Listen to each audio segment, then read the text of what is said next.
queridos irmãos, queridas irmãs.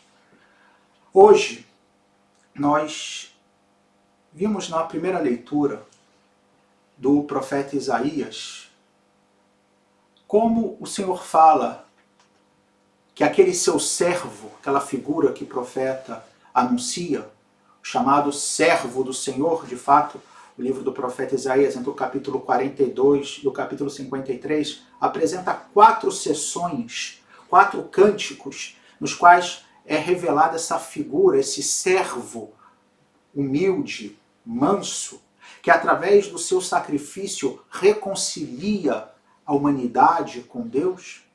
E hoje, no capítulo 49 do profeta Isaías, nós vemos o segundo cântico do servo, onde é apresentado como aquele que vai levar a luz de Deus para as nações. Deus diz a ele: tu serás luz das nações para levar a minha salvação até os confins de toda a terra. Sabemos, nós cristãos, que essa profecia se referia a Jesus Cristo, o Salvador. Mas aqui, algo para refletir sobre a ideia da luz, aquele que traz a luz. Todos nós que agora, em função da quarentena, ou pelo menos a maioria de nós, que estamos mais tempo em casa, e muitos temos que cuidar mais de afazeres domésticos, talvez mais do que antes fazíamos, porque tínhamos o trabalho, estávamos saindo, e agora temos que cuidar também da casa, limpar. E uma das coisas que é necessária para fazer uma boa limpeza dentro de casa é uma boa iluminação. No escuro é difícil encontrar onde está sujo. Ainda mais se a casa está um pouco descuidada, tem manchas na parede, tem acúmulo de sujeira no chão. No escuro não se vê absolutamente nada. Agora, se tem uma boa luz, eu vejo imediatamente. Então, quando o Senhor vem até nós como luz, se por um lado tem um aspecto que nos faz ver a verdade de Deus, a beleza de Deus, também faz, com a sua luz, que é a fé em definitiva, que nós vejamos melhor aquilo que está dentro de nós e que deve ser mudado. Aquelas sujeiras, aquelas manchas que temos na nossa vida e que a gente precisa fazer algo a respeito. Também na primeira leitura, na mesma profecia que escutamos, no segundo cântico do servo, do profeta Isaías, nós vemos também que o Senhor fala que ele será como uma espada, esse servo, ou como uma flecha na aljava. Uma espada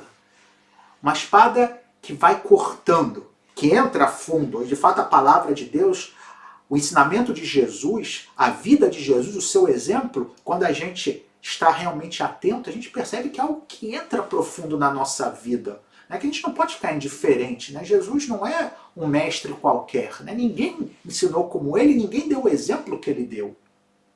Porém, como uma espada, ela corta e fere. Fere não no sentido negativo de fazer o mal, mas no sentido de que incomoda. No sentido de que a gente não pode ficar indiferente àquilo que essa palavra, que esse ensinamento nos coloca por diante. Exige de nós, e aqui está a questão fundamental, uma mudança de vida. E, queridos irmãos, queridas irmãs, nem sempre é fácil acolher essa realidade. Às vezes é mais cômodo ficar no escuro. Não ver onde está a sujeira, não ver onde tem manchas, porque no final das contas a gente pensa, é tanta coisa para fazer, é tanta coisa para limpar, que é melhor eu ficar no escuro.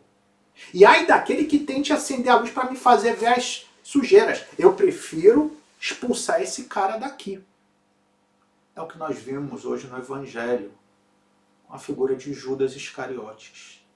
Judas representa a cada um de nós, em certo sentido. Quando a gente não quer reconhecer que precisamos mudar. Quando a gente se acostuma à escuridão.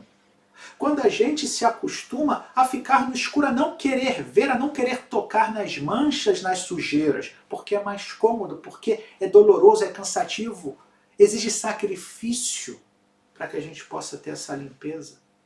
E aí Judas abre o coração ao inimigo e decide trair Jesus, vendê-lo. Porém, existe um outro exemplo que o Evangelho também nos coloca hoje e que serve também para que façamos um exame de consciência, que é o exemplo de Pedro. A cena do Evangelho era a cena da última ceia. Jesus acabava de lavar os pés dos discípulos, e diz que agora o Filho do Homem seria glorificado, aquela coisa toda. E Jesus diz que ninguém sabe para onde ele irá. E Pedro diz, não, Senhor, nós iremos contigo, eu darei a minha vida por ti. Jesus então, certamente cheio de tristeza no olho, disse, darás a tua vida por mim? Em verdade eu te digo, antes que o galo cante, me terás negado 3 vezes. Pedro aqui representa o nosso desejo, que é de repente um desejo nobre, mas um desejo que no fundo nasce do orgulho, de querer fazer a limpeza, de querer arrumar tudo na nossa vida pelas nossas próprias forças, sozinhos.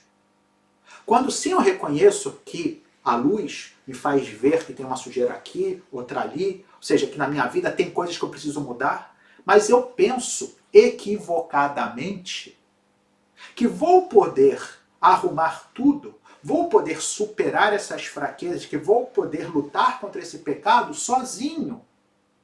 Isso é um erro. Sucumbindo ao pecado.